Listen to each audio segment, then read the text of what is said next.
high IQ habits can secretly ruin your life. We're told overthinking, perfectionism, and independence are signs of intelligence. But what if those same habits are quietly making you more stressed, more isolated, and less successful? Most people never notice this pattern until it's too late. I've spent years studying behavior patterns and cognitive psychology, and there's a hidden downside to being smart that almost nobody talks about. We live in a world that glorifies intelligence. Being analytical, self-aware, and mentally sharp is seen as an advantage, something everyone wants. And to be fair, these traits do help. They help you solve problems faster, see patterns others miss, and think more deeply about life. But here's the part nobody tells you. When these high IQ habits go unchecked, they don't just help you, they start working against you. The same mind that helps you think deeply can trap you in endless overthinking. The same high standards that push you forward can make you afraid to even start. And the same independence that makes you strong can slowly disconnect you from people. This isn't obvious. It doesn't happen overnight. It's subtle, gradual, almost invisible. But once you see it, you can't unsee it.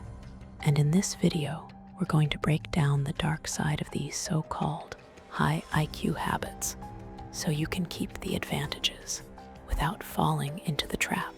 Number 1, overthinking becomes paralysis.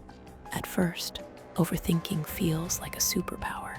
You analyze every angle, you predict outcomes, you try to make the best possible decision. But here's the problem. The more you think, the harder it becomes to act, because every option has pros and cons. Every decision has risk, and your brain keeps searching for the perfect answer that doesn't exist. So what happens? You delay, you hesitate, you stay stuck. Meanwhile, someone less smart just takes action. They make mistakes, adjust, and move forward while you're still thinking. And that's the trap. Overthinking doesn't lead to better decisions. It often leads to no decisions at all. Number 2, perfectionism disguised as standards. High standards sound like a good thing, and they are to a point. But there's a thin line between excellence and perfectionism. Perfectionism tells you, this isn't good enough yet. Wait, improve it more. Don't release it unless it's flawless. So you keep tweaking, adjusting, and refining, but you never finish. Or worse, you don't even start, because you know it won't meet your own expectations. And here's the uncomfortable truth. Perfectionism isn't about high standards. It's about fear. Fear of judgment, fear of failure, fear of not being as smart as you think you should be. So instead of progressing, you hide behind preparation. And in the real world, people who execute imperfectly beat those who plan perfectly. Number 3, isolation and no one gets me mindset. When you think differently, you start to feel different.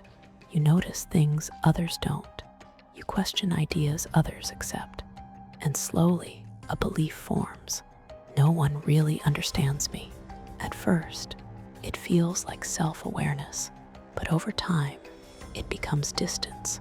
You start withdrawing from conversations, avoiding shallow interactions, preferring to stay in your own head, and then it deepens. You begin to assume others can't understand you. That's where it becomes dangerous, because now it's not just isolation, it's quiet superiority, and that mindset cuts you off from collaboration, opportunities, and genuine connection. People think that's irony, but intelligence should expand your world, not shrink it. Number 4, constant self-criticism. The smarter you are, the more aware you become, not just of the world, but of yourself.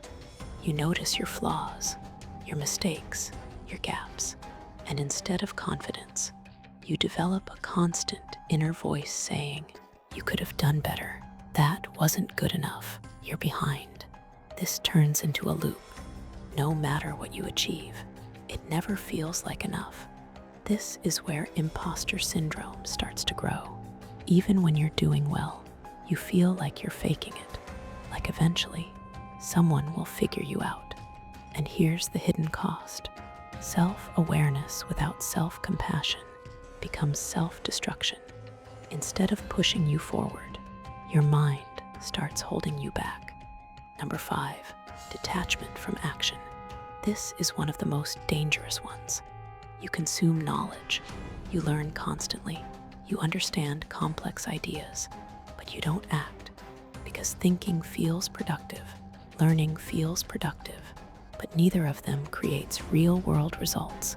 So you get stuck in a cycle, watching, reading, planning, imagining, without executing. And over time, this creates a gap between what you know and what you've actually done. That gap kills confidence because deep down, you know, intelligence without action is just potential. And potential means nothing if it's never used. Number 6, emotional disconnect. This one wasn't in the original list, but it's something I have to discuss.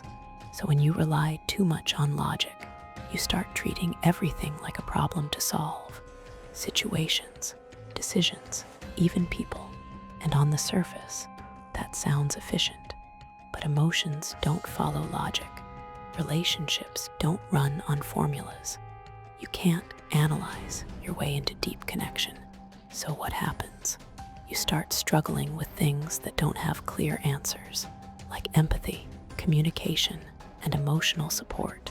Someone shares how they feel, and instead of understanding them, you try to fix them. You offer solutions when they needed presence.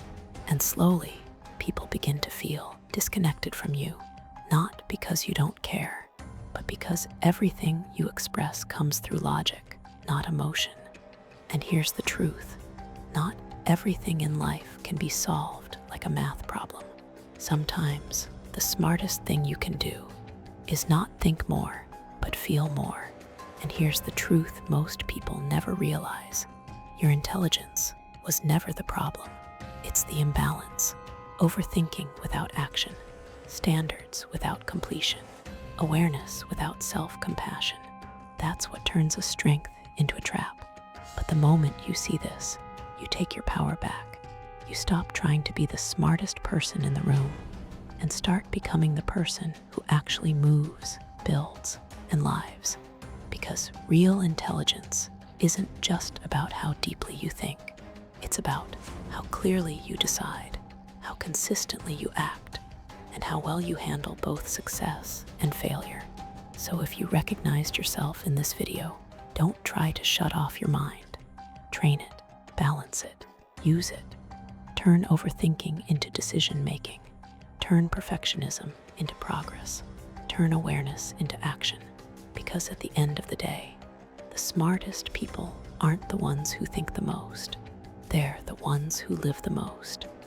We break down the psychology behind success, behavior, and mindset in a way most people never see. So if this hit you, make sure to subscribe. And if you think high intelligence alone is enough, you're already at risk of something fatal. Don't miss this video of mine where I reveal 3 hidden habits silently destroying your status right now.